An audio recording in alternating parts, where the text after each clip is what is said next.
on the day of my wedding to the man I love. I can't express how long I've been waiting for this moment. But storms can hit without warning. I'm sorry. I'm pregnant with his child. Surrounded by well-wishers, I was ready to pledge eternal love. On this sacred day, my own sister hit me with the cruelest revelation. Even Dad, who I thought would be on my side, defended her. Why did this happen? What have I ever done? As I was drowning in despair, things took a turn I could have never anticipated. My name is Riley, 26 years old. I work at a foreign company, just an ordinary employee. My life has been pretty mundane until now. But even someone like me met my destiny 2 years ago. His name is Thomas, 28 years old. I met Thomas at a client's company, and we're currently engaged. We started dating when Thomas made the first move. After a year and a half, he recently proposed. Thomas isn't just great at his job, he's also well respected. I was so proud to have Thomas as my fiancé. Today, I brought Thomas home for a family meeting. Having not been home for a few months, Mom, Lily, greeted us warmly. Riley, it's been a while.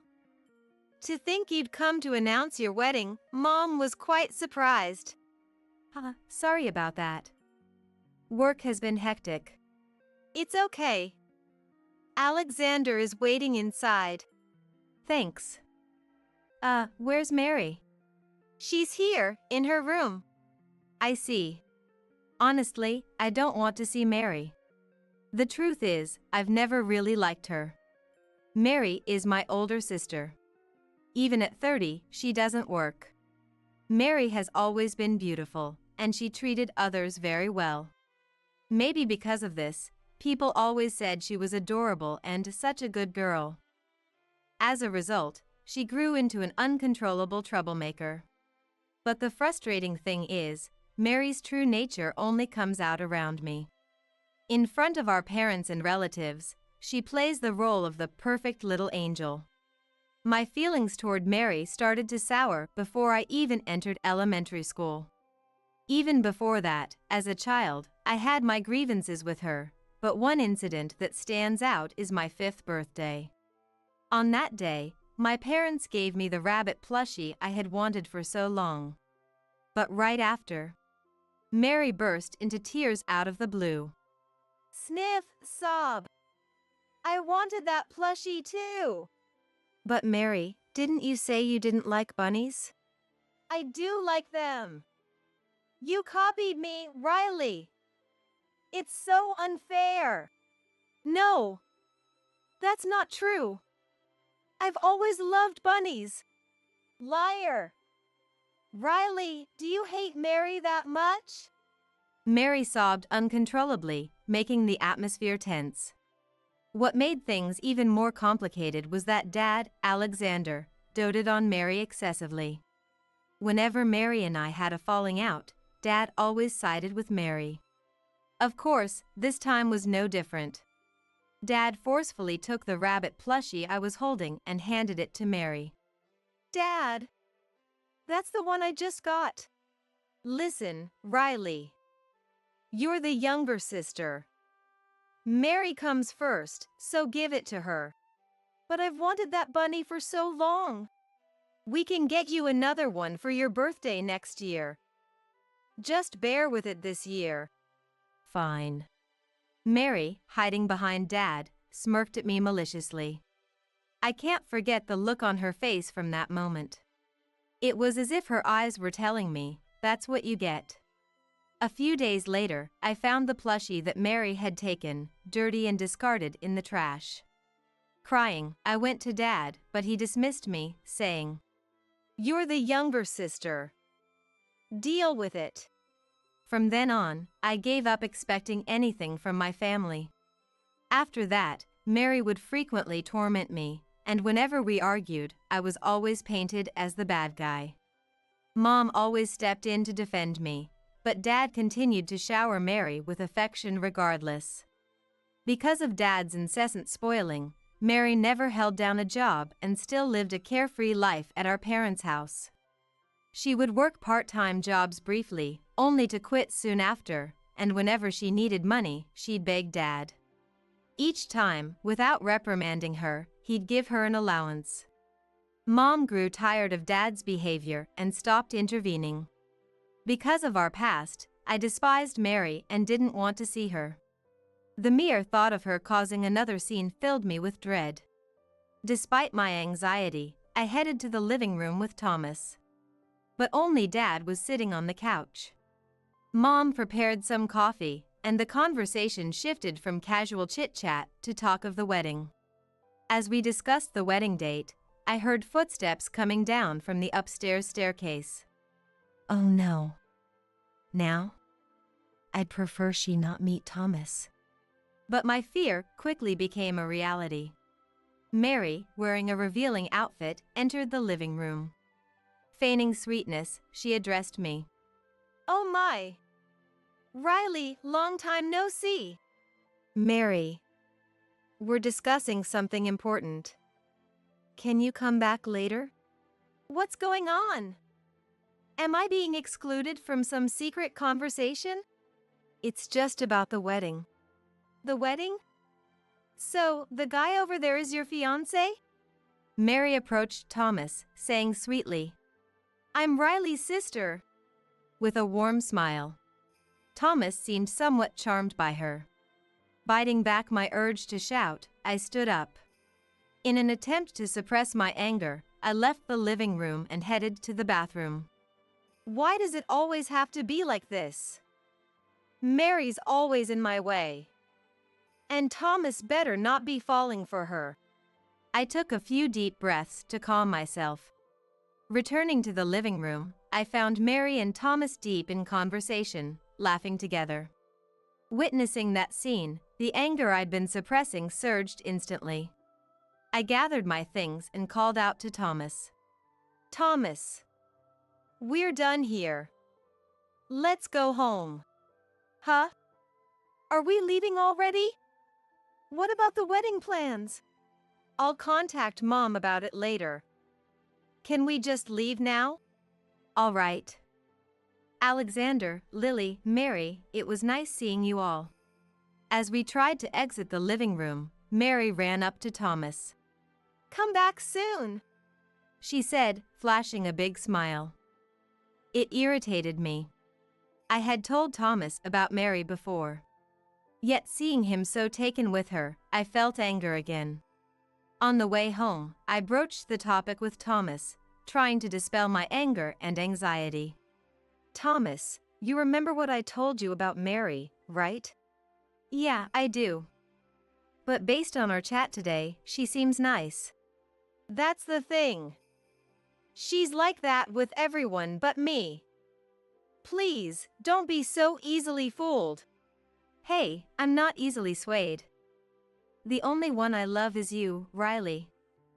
I wouldn't fall for any temptations. I trust you.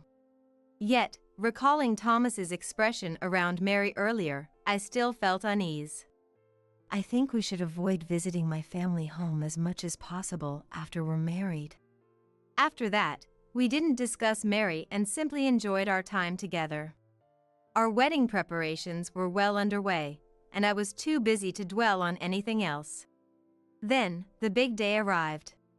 My wedding dress, which I'd tried on many times and finally chosen. Makeup slightly bolder than usual, and a subtle tiara. The once-in-a-lifetime event. The day I'd long dreamed of came faster than I thought. Thomas looked tense. Of course, I felt the same nerves. But more than that, I was overwhelmed with joy that we were finally becoming husband and wife. After the ceremony, as a whirlwind of emotions engulfed me, we transitioned to the reception venue. After the groom finished his speech and the meal began. Suddenly, Mary, seated at the family table, broke down crying loudly. Everyone's attention was on her. When Dad asked her what was wrong, Mary dropped a bombshell. I have something to apologize to Riley for. Apologize? What are you, Riley, I'm so sorry. I'm pregnant with Thomas's child. What? I couldn't process this unexpected revelation. Yet Mary's words echoed in my mind. What did she just say? Pregnant with Thomas's child? Mary? But Thomas is my fiancé. I cautiously looked over at Thomas, seated next to me. His face was pale, and he was sweating, looking down. In that moment, it hit me. What Mary was saying was true. Suddenly, my vision blurred, and I couldn't control my body. Then, everything went black. How much time had passed? Coming to, I found myself lying on a sofa in the venue's waiting room. There was a slight headache. Then, Mom approached, handing me a bottle of water. Really? Thank goodness. You're awake. Mom, what happened? That must have been tough. To suddenly face such a situation. Yeah. With Mom's words, the reality that Mary wasn't lying about her pregnancy hit me. It seemed like Mary had managed to take something precious from me again. Oddly, I didn't feel anger, just a deep emptiness. Before I knew it, tears began to flow, and overwhelming frustration consumed me. Mom hugged me tightly, trying to console me. Riley, it's okay. It's going to be okay, all right? Don't cry. Mom, Rest for now. We'll talk about everything properly later. For the next few days, I stayed somewhere else with Mom. The thought of returning to the family home with Mary or the apartment I shared with Thomas was unbearable. A few days later, I started to feel better, and my emotions began to stabilize. Upon telling this to Mom, she decided it was time to sit down and talk with Mary and Thomas at our family home. Seeing Thomas after such a long time, he looked worn out and pale. Contrasting his appearance, Mary seemed smug and triumphant. I decided to first ask Thomas about his feelings. So, what's the plan now? Well, It's quite something, getting your fiancé's sister pregnant. I'm too stunned to even blame you. I'm sorry. But I love Mary. I can't marry you, Riley. I knew this was coming, but hearing Thomas's decision still stung. Sensing my emotions, Mary had a mocking grin on her face. Trying to hold back my irritation, I confronted Mary. What do you want, Mary? Well, isn't it obvious? I want to marry Thomas for our baby's sake. You're serious? You do know he was my fiancé, right? So? Even after all this, you still want to marry Thomas? That's... Perhaps because Thomas chose her, Mary seemed certain she had no competition left. Her apologetic face at the wedding venue was nowhere to be seen, replaced with a hateful smirk. Talking further is just a waste of time. Feeling resolved, I took a deep breath to end the conversation. But Dad, who had been listening to our conversation, spoke up. Riley, you understand, right? Dad? What are you talking about now? You've always been told to give way to your younger sister, haven't you? What's your point? Hand over Thomas to Mary. To begin with, there's a reason he cheated on you. In that instant, something inside me snapped. All this time, give it to the younger sister because she's younger? This is so unjust. I won't put up with it any longer. I'll get my revenge. I planned to demand compensation from Mary and Thomas and get a restraining order against Dad for past abuse. But before I could act, it was Mom who stepped forward. She stood before Mary and smiled gently. Mary, first off, congratulations on your pregnancy. Thanks, Mom. This will be your first grandchild. Grandchild? Don't make me laugh. You're no longer my daughter. What? Mom, what are you saying? How could you stoop so low as to steal your sister's fiancé and get pregnant by him? You're no better than a monster. Mary, hearing the stern tone from Mom, a side she'd never seen before, shrank back in fear. Dad, concerned about Mary, stepped in to intervene. Hey, what's gotten into you?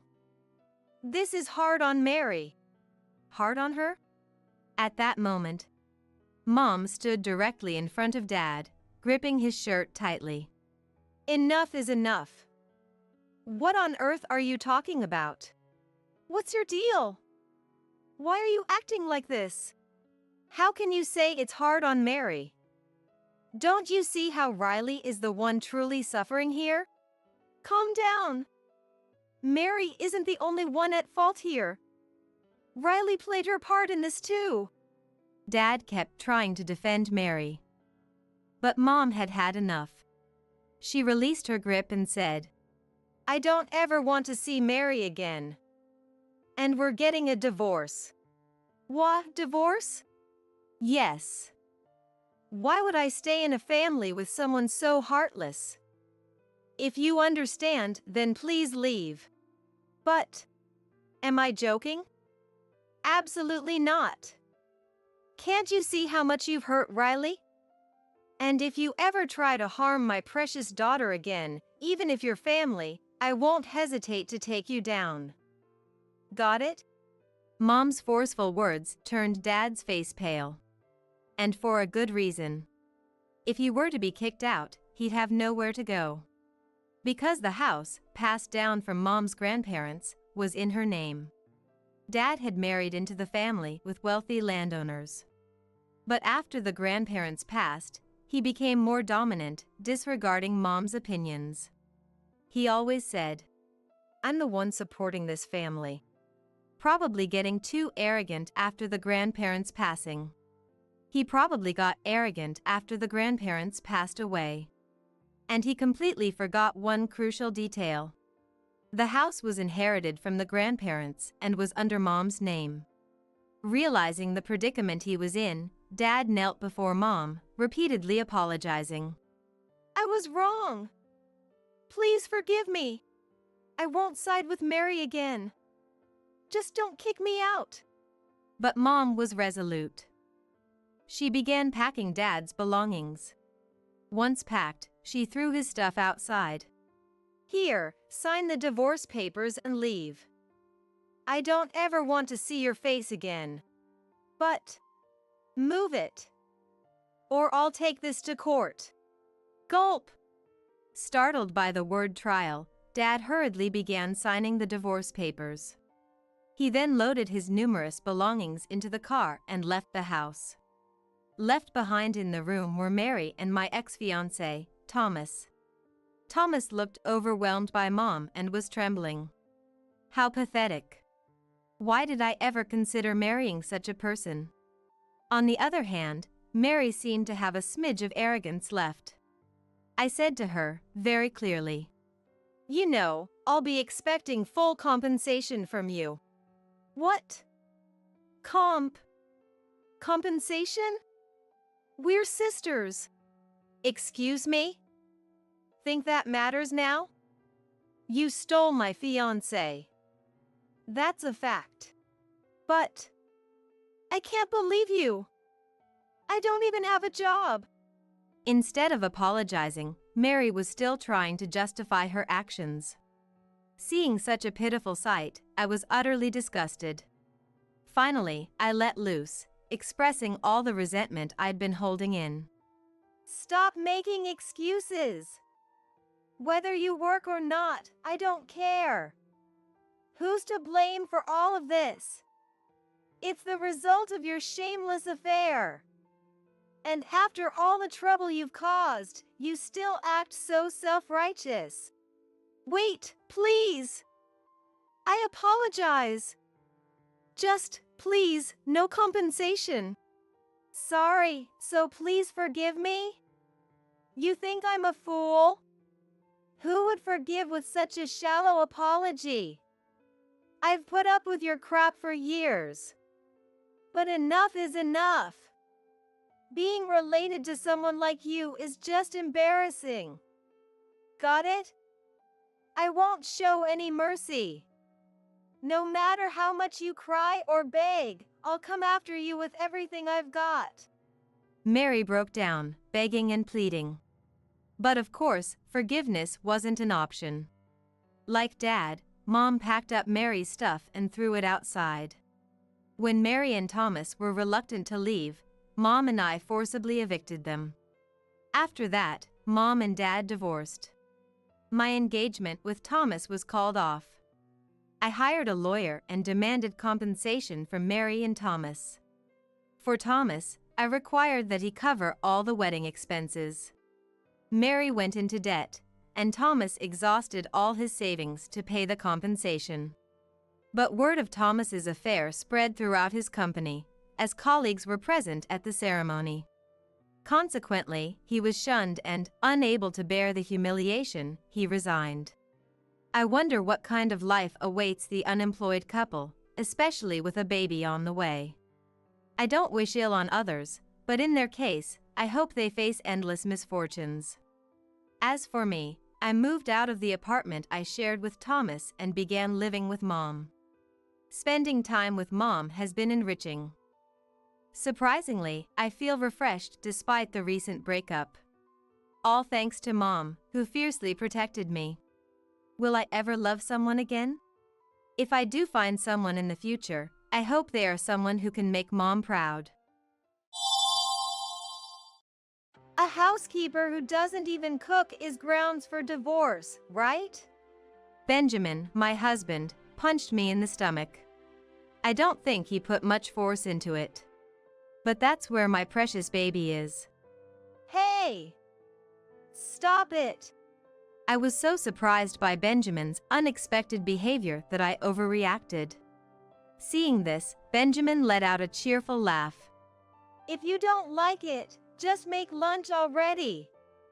See, even the kid is saying, "Poor daddy, starving because of mommy." Okay, I get it. Just stop. Just don't hit my stomach. I screamed almost like a shriek, and finally, Benjamin stopped his hand. I'm tired. Just do as you're told from the start. Make it quickly, right now. Satisfied with his own words, Benjamin looked up with content. And then, he froze as he looked at the computer screen in front of him. What? Somehow, I got off the chair, kept Benjamin at bay with scissors nearby, and said, "This time, I won't let you make excuses. Well, not that you'll need to." This has to be a lie. I won't let him get away with excuses this time. I'll expose his true nature for sure. My name is Evelyn, I'm 29. I work at an electronics manufacturer, but I'm currently on maternity leave, so I'm almost like a housewife.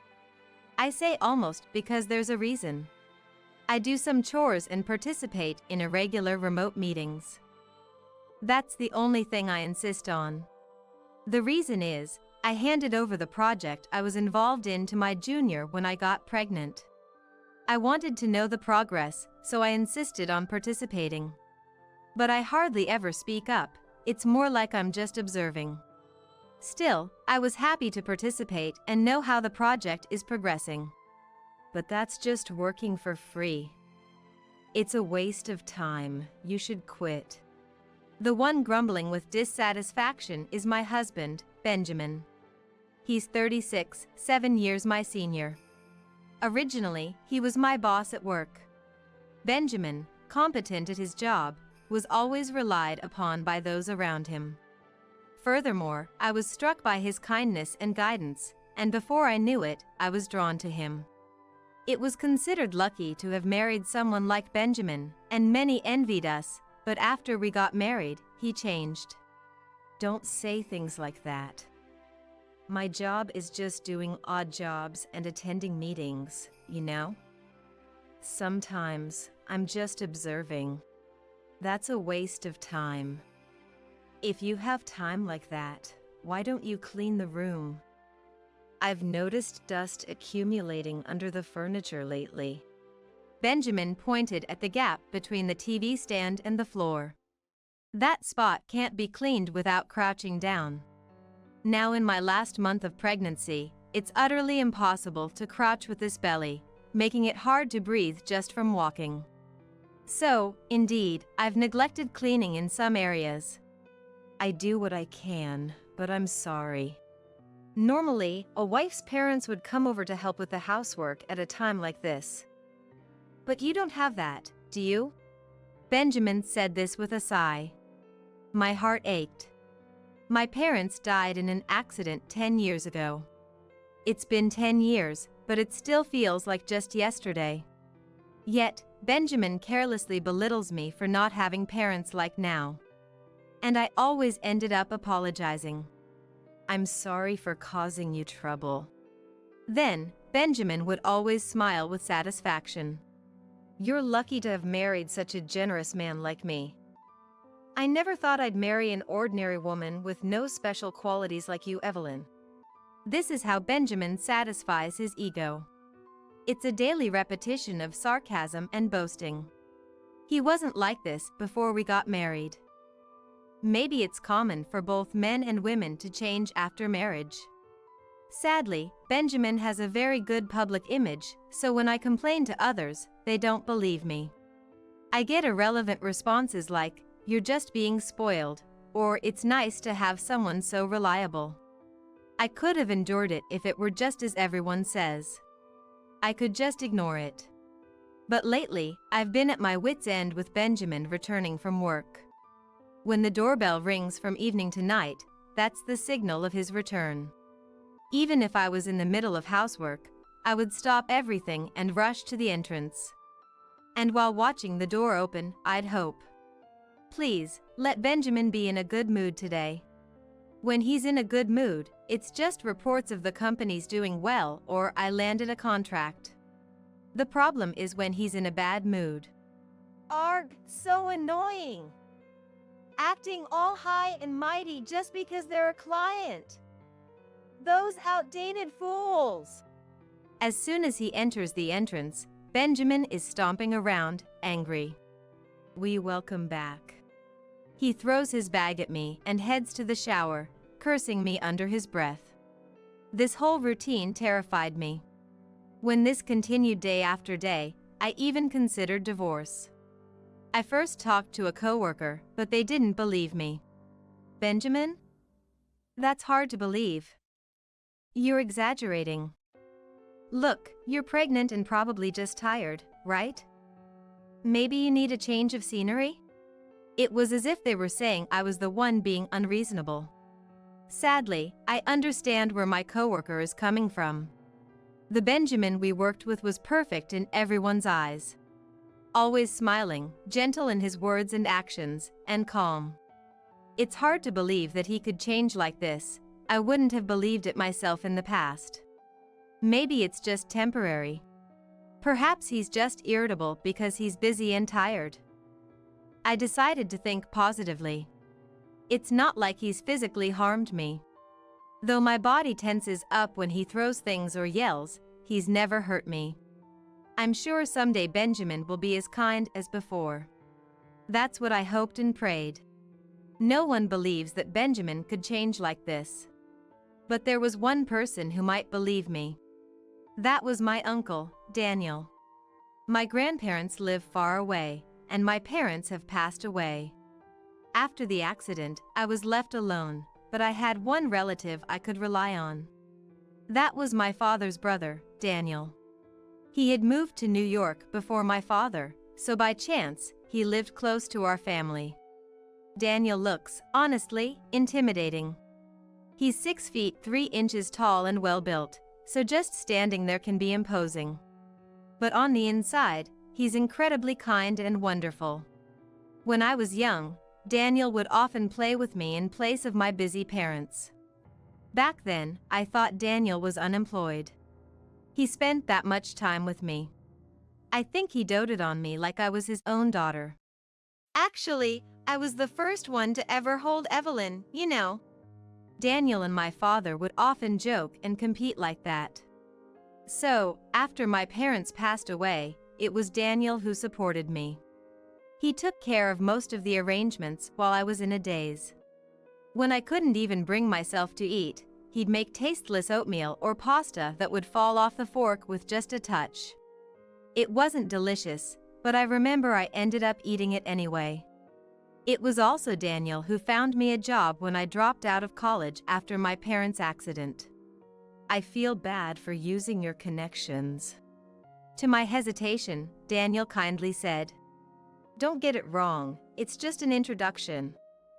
How you works from here on out is up to Evelyn. I won't know anything about it. What I couldn't repay to my parents, I want to repay to Daniel." That was my goal. I had endured living with Benjamin, who only spewed verbal abuse, but one day, Benjamin finally raised his hand to me. It might not have been intentional at first. I knew I had to be careful that day because Benjamin's mood was worse than usual. But I was also feeling unwell and didn't have the energy to deal with it. So, when Benjamin complained about everything, the dinner menu, my face, my expression, the housework, I accidentally muttered under my breath, "Ah, enough, so annoying." The moment those words left my mouth, I could feel the room freeze over. This is bad, I've done it now. I need to apologize quickly. I started to apologize immediately, but it was too late. A magazine flew right past my face. Benjamin, in his anger, threw it at me. Hey! What did you just say? Did you just tell me, who's tired from work, that I'm annoying? Hey! From there on, it was useless to say anything. Benjamin started throwing whatever was nearby, one after another. Fortunately, it seemed he still had some reason, as he only threw light or thin items. Having done it once, the barrier to doing it again must have lowered. From that day, even though he wasn't using much force, Benjamin started to raise his hand over trivial matters. Scared, I thought of consulting Daniel. Actually, Daniel works at the same company as us. He introduced me to this company because he could be more accommodating if it was his own company. Benjamin never mentioned Daniel, so he probably doesn't know we work for the same company. But I had introduced him before, so he was aware of Daniel as part of my family. I was sure Daniel would believe me. I had something like a conviction about it. But, unfortunately, Daniel was on an overseas business trip at the time. Concerned for me, "I can listen over the phone if that's okay," Daniel said. For a moment, I thought of leaning on him, but knowing Daniel, if he found out about my situation, he might fly back. That wouldn't be fair to the company or Daniel. Reluctantly, I decided to wait for Daniel's return.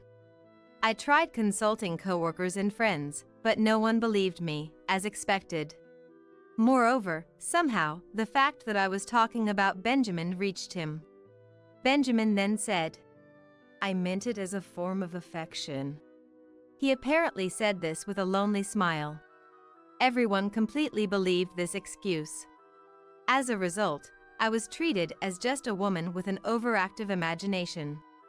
One day, while I was working in the room as usual, Benjamin came in.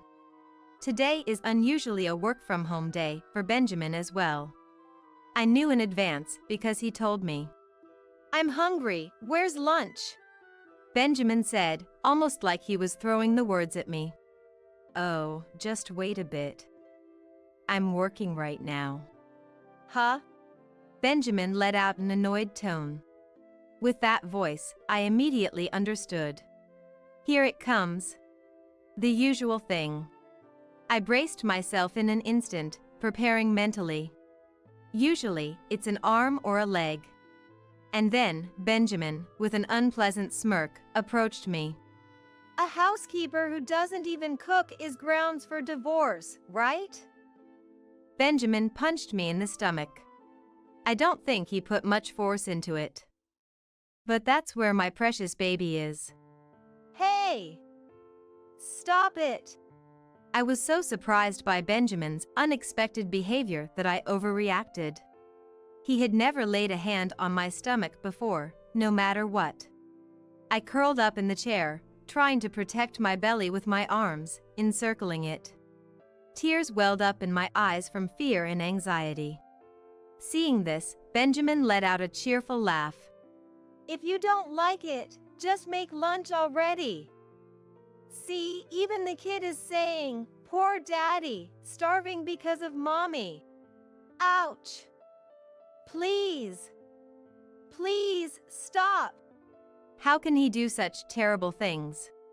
I'm his wife, and the child in this belly is his. I couldn't understand at all. I don't want to do this either, you know? But what can I do? It's because you won't make lunch. Right? Poor daddy, huh? Even as he spoke, Benjamin's hand didn't stop. He kept hitting my stomach over and over, relentlessly. Resisting was difficult while sitting in the chair. I could only focus on defending myself. Okay, I get it. Just stop. Just don't hit the stomach. Screaming almost like a shriek, Benjamin finally stopped his hand. I'm tired. Just do as you're told from the start. Make it quickly, right now. Satisfied with his own words, Benjamin looked up contentedly. And then, he froze as he looked at the computer screen in front of him. What? Somehow, I got off the chair, kept Benjamin at bay with scissors nearby, and said, "This time, I won't let you make excuses." Well, not that you'll need to. This has to be a lie. The one to respond to the flustered Benjamin, turning pale, was someone on the computer. I wish it were a lie. I never thought you could be such a despicable person. The one holding his head on the screen was the manager. Other employees were also looking at this with faces of disbelief. No, that's not true. I didn't hear anything. That's right. I was framed. I was deceived. Trying to ingratiate himself, Benjamin clung to the computer. That sounds terrible. I told you, didn't I? I'm working, so wait a bit. I haven't lied or deceived anyone. So, then you should have clearly said you were in a remote meeting. Then I would have. Benjamin started to say, but caught himself. He was about to say, "Then I wouldn't have hit you." Benjamin, who cares so much about his public image and how he's perceived by society. The cunning and sly Benjamin wouldn't even utter a harsh word at the company, let alone raise a hand. That's why no one believed me when I complained. I felt a sense of despair at that time. But then I thought a bit. If they wouldn't believe me, I needed proof. Knowing there was a remote meeting while Benjamin was working from home, I had secretly plotted to expose his true face. I just hadn't expected him to aim for my stomach. That was a lapse in judgment on my part. Anyway, everyone at the company is a witness now. You can't talk your way out of this. I want a divorce. I don't want to see your face ever again. But, Evelyn, I can't without you. As Benjamin let out a pitiful voice, the doorbell chimed. Trying to head there, Benjamin blocked my way, trying to stop me. Wait! We're in the middle of talking. Is it okay to raise your voice like that? The computer is still connected, you know? Distracted and flustered, Benjamin let me slip by him towards the entrance. But just before I could get away, he caught up and grabbed my arm. Stop! Let go! This spot is out of view from the computer, perfect. Hey, we need to come up with an excuse together. Should we say it was a prank? That's the safest bet. It'll be more believable coming from you, so you tell everyone. No way! I'm tired of watching your face. being worked like a slave, and living in fear. Help me. Just as I screamed inside, I heard a noise from the entrance, and then the door burst open, and someone entered. Seeing who it was, I collapsed on the spot in relief. Are you okay, Evelyn? Daniel. It seems Daniel was secretly participating in that meeting too. He must have rushed over immediately after seeing the video. It was fortunate that the entrance door was unlocked. Are you hurt? How's your stomach? Daniel rushed to my side and pulled me away from Benjamin as if rescuing me. Then, shielding me with his own body from Benjamin, he hid me behind his back. Thanks to Daniel's broad back, I couldn't see Benjamin anymore. Likely, Benjamin couldn't see me either. Daniel, Evelyn's uncle, right? Long time no see. Peeking around Daniel's back, I saw Benjamin trying to force a smile and nodding in greeting. Daniel straightened up and looked down at Benjamin. Being considerably taller, Daniel made Benjamin look very small and frail. Evelyn, can you stand? You should rest on that sofa over there. Ignoring Benjamin, Daniel supported me and moved to the sofa. Sitting down provided some relief. Benjamin tried to approach me, but Daniel stopped him with a threatening look. After you rest a bit, let's go to the hospital just to be safe. That's an overreaction. It was just a little nudge. That's part of affection, a couple's touch. How could anyone think that way about what happened? You be quiet. We'll have a thorough discussion once we've confirmed that Evelyn and the baby are safe. Don't worry, the meeting was recorded. So you saw that because you're with the same company. Benjamin made a fist in frustration and fell silent. Evelyn, you married quite the man. I felt sorry facing Daniel's stern look and sigh, unable to say anything. The hospital visit confirmed that the baby was fine. Relieved, I felt my whole body relax. Then, Daniel, Benjamin, and I decided to head to the company. Daniel said, "Think of the baby. Leave the rest to me." But this was a matter between Benjamin and me. Even if it's Daniel, I couldn't leave everything to him. We could have postponed it to another day, but knowing Benjamin, the more time he had, the more likely he was to come up with something. Now in the last month of pregnancy, with labor possibly starting at any time, it was best to resolve this quickly. I am a mother. I have a duty to ensure this child can be born into a safe environment. Upon arriving at the company, we were immediately led to a separate room. Daniel must have contacted them in advance. The employees present at the meeting must have also given their testimonies. In the large conference room were the meeting members, Benjamin, Daniel, and me. I took my bag from Daniel and pulled out the divorce papers. I had gotten them from the municipal office a long time ago and kept them in my bag. Benjamin looked puzzled for a moment, but then forced a troubled smile. I admit I did things that could be misunderstood. It's my fault too, so I'll accept the divorce. I have no problem with the compensation in the divorce court, and I'll pay child support. Perhaps because he was in front of everyone, Benjamin seemed unusually understanding. His acceptance made the conversation progress smoothly. However, when we reached a certain point, Benjamin froze. You want me to resign or transfer? Yes. I plan to return to work after my maternity and parental leave are over. It wouldn't be good for either of us if you were still here. That's why. I actually want you to leave. Benjamin stared at me intently and nodded. I see. But what does the company think? What are you trying to say? Not to boast, but I believe I'm a valuable asset to the company. I have good performance. No issues with interpersonal relationships. Plus, I have a wide network among peers and clients. Indeed, the outwardly competent Benjamin could be considered an ace at the company. He was what you'd call a key player.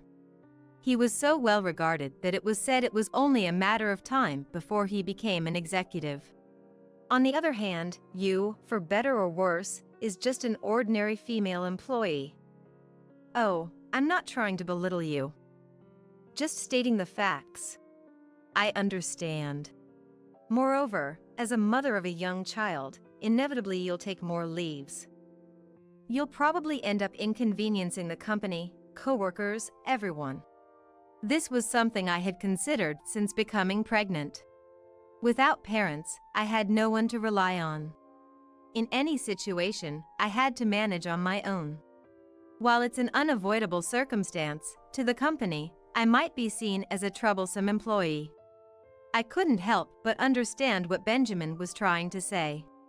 He implied that the company would choose him, the valuable ace, over me, who brought the inconvenience of potential risks, even though he had caused this issue. See? So the best thing is to forget all this and get along again. That's the best for the baby too. No, I can't do that. What? Benjamin looked utterly astounded. Just endure and accept it again? That's ridiculous. Nothing would change. Do you expect me to endure endless days of sarcasm, living like I'm in hell? At my words, employees whispered among themselves, looking puzzledly at Benjamin. Especially the female employees glared at him coldly. Well, sure, we had our disagreements as a couple. But it goes both ways. That's both ways? The balance is off. I was always the one being hurt. Benjamin seemed unable to hide his agitation against my counterattack. You're like a completely different person. What happened to you, Evelyn? That's right. I've been enduring until now. I had hoped that maybe you would change someday. But I never thought you'd lay a hand on our child. The onlookers' gazes sharpened even more. Benjamin forced an awkward smile, his forehead beading with sweat. Evelyn, that's because... Getting back to the point, shall we leave it to the company to decide who should leave? Oh, yeah. Perhaps convinced he would be chosen. Then, I'll go ahead and submit these divorce papers now. From this moment, you and I are strangers. Wait, Evelyn, I mean... Goodbye.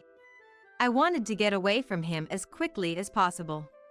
With Daniel by my side, I submitted the divorce papers.